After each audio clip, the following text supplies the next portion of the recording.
何必强求自己？目的地一样。唯一一次比较正式的爬山。跟我也没拿呀。像我一样穿上千面的，不要打我。他们是融入大自然，我。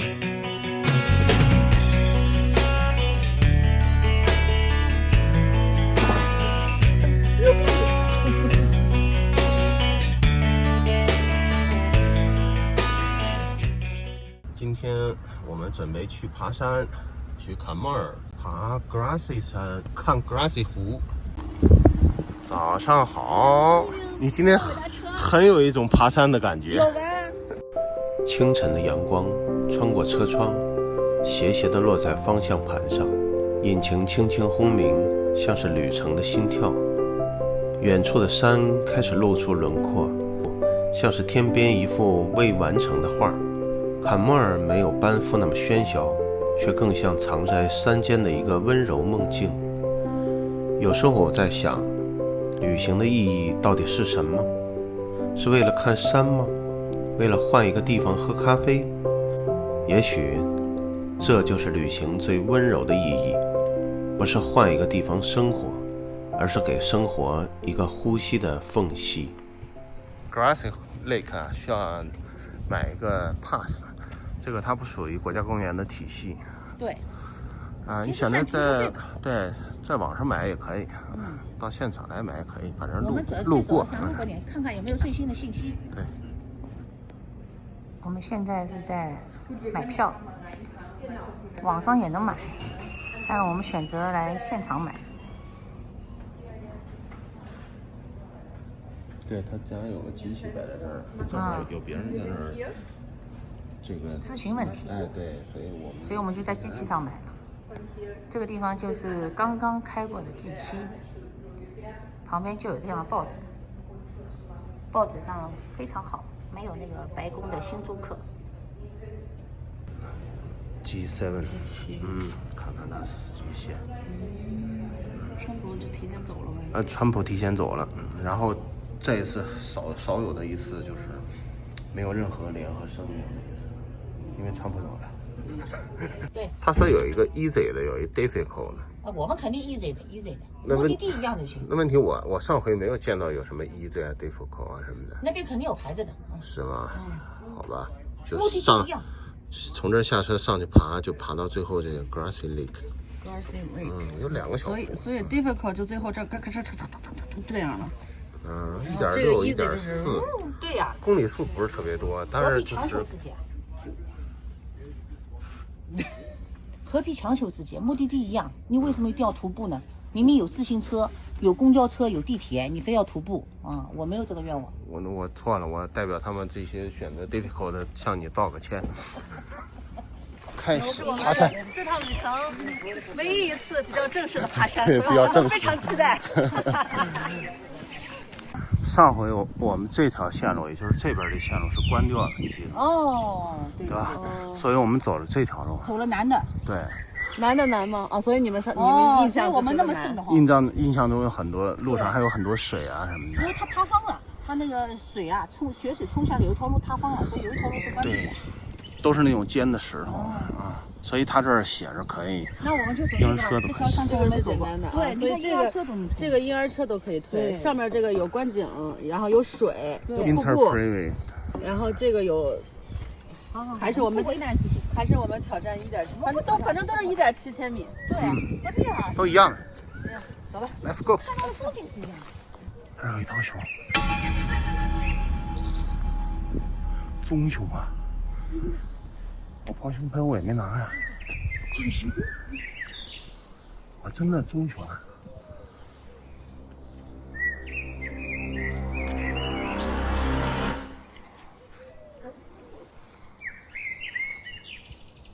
它还冲着我们，看见没？宝贝，亮个相吧。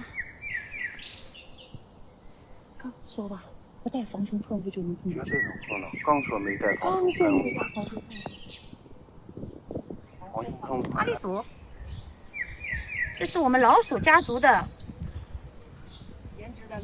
颜值担当啊！大家好。我们又来卡莫尔了，去年来过之后呢，心心念念，觉得这个湖实在是太漂亮了。但是呢，它是国家公园门年票是不能够用的，它是单独收费的。那个G7的会议呢，刚在附近开过啊。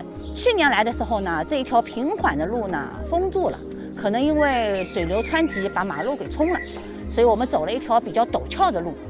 今年来呢，非常幸运，这条非常平缓的道路打开了，几乎不费吹灰之力就上来了。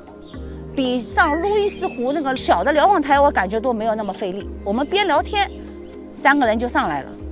这呢分2个湖，外面那个湖呢其实已经非常惊艳了，但是我个人呢更喜欢里面这个湖。大家一定要挑选在晴朗的天气来，像我一样穿上鲜艳的衣服，来纪念我们这个班夫之行，我们的卡莫尔之行。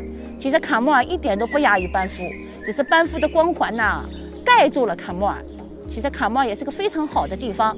出发之前呢，我们一共抢了3组班车票，就是穿梭于路易斯湖和梦莲湖的。由于我们还是非常幸运，用了2组之后呢，第3组呢没有用上，也就是今天。那么我们今天这么好的天气，绝对不能空下来呀，我们就来到了卡莫尔。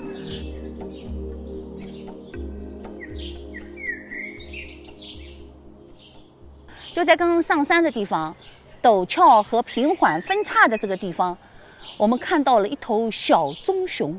由于它只有1头单独行动，所以分析它可能是头公的。看一下这个池子，像不像王母娘娘的瑶池？我没有去过九寨沟，但是我觉得这应该是比九寨沟的五彩池更加漂亮。不要打我，有反对的靠在下面。不只是这个湖，其实班夫我们所有著名的什么梦莲湖啊、穆路易斯湖啊，都是冰川水，这个在这儿是不稀奇的。然后反射的所有的这些光，包括蓝光啊、绿光，都是因为整个湖里面有那个盐粉。盐粉呢沉淀了这个水之后呢，在阳光的照射下，然后你走在整个湖边不同的角度，它就会显示出不同的蓝绿色的渐变色。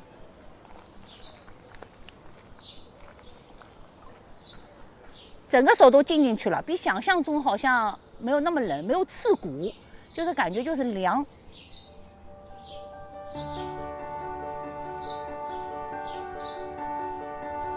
有些人来到山里是为了看风景，而有些人是为了靠自己的手摸到那块风景的一角。攀岩不是在挑战岩壁，而是在对抗内心的退缩。每一个向上的动作都是一次和恐惧对话的机会。坎莫尔的山不仅可以看，还可以碰，可以攀。山很安静，但他看得懂每一次攀岩的努力。也许我们真正想征服的并不是山峰本身，而是那个更坚定的自己。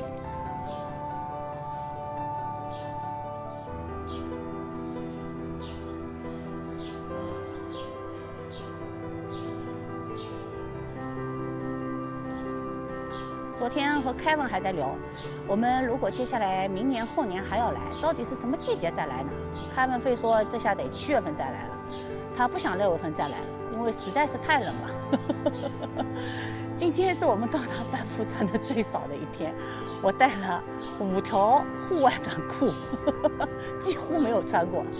前2天还穿了最隆重的冬装，这个以前在温哥华在冬天都不怎么穿，但是我还是觉得坚持想6月份来。那我觉得背后的这个雪山，像这样的雪山，就是因为前几天寒冷、下雨，然后山上下雪才会有的，这都是新雪，所以我还是坚持觉得还是6月中下旬是最好的季节。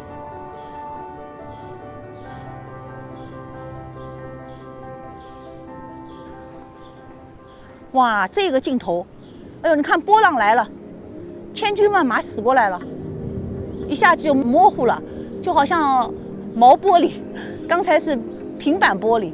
就刚才这个镜头让我们想起很多曾经游览过的地方，什么黄石公园啊，还有凯文去过的九寨沟啊，我没有去过。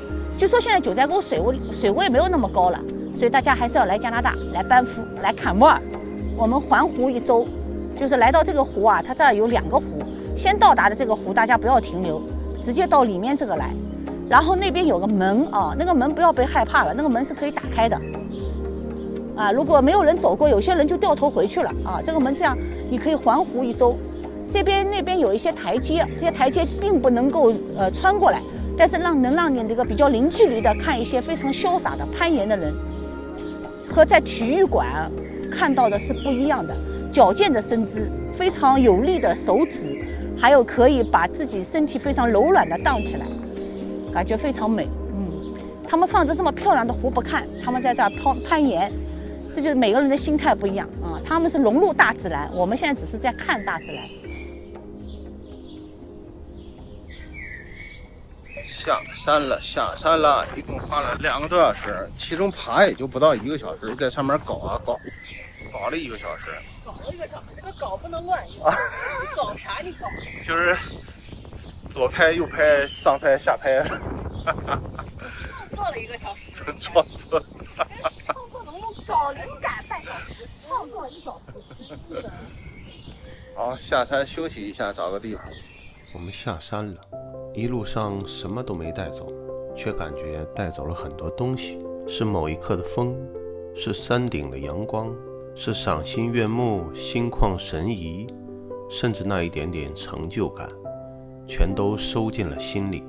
返回营地，就像走回生活，只是这一次，我带回了一点不同，一点松弛，一点坚定，还有一点更接近自然的自己。回到营地，我们出来遛小狗。这个地方叫 Hodus， 看这些石柱和抱河，外加山谷的地方。有人在白色的这种灰土啊？对。那灰土是什么东西啊？就这种石柱，风化成的石柱。像不像这个土耳其的什么棉花谷？ Hodus， 中文叫岩柱，每一根塔尖状的岩柱都是风、雨、雪在大地上的手迹，像是他们在对话，又像是在沉默中坚持。在这里，风没有停过，但岩石也没有倒下，不是谁征服了谁，而是彼此接受了缓慢的改变。日夜望着同一片山，同一条河，同一轮月亮。他们曾看过冰雪压顶，也看过夏日雷暴从峡谷卷来，看过动物悄悄穿行林间，也看过旅人在晨光中驻足凝望。对他们来说，风景不是一次短暂的美丽，而是千百次光阴的叠加。他们看着仁德尔山在朝霞中变红，看着抱河在星光下泛滥。他们的脚下是岩石，眼前是岁月，而我们只是偶尔路过他们的世界。这个角度对面也是雪山嘛，这个赛还是非常不错的。又吃晚餐了，顿丰富的大火锅。知道我们要吃火锅。这第几顿了都不记得了。不记得了。随便2个房车凑合凑合，这都是很丰富的。是啊。太棒了。乌云已经来了。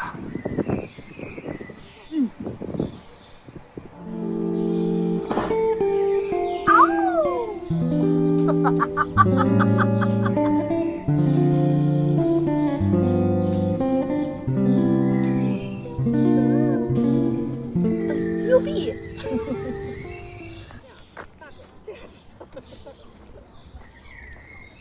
看看我们这个夕阳红小狗队，看看我们宋一穿的是什么？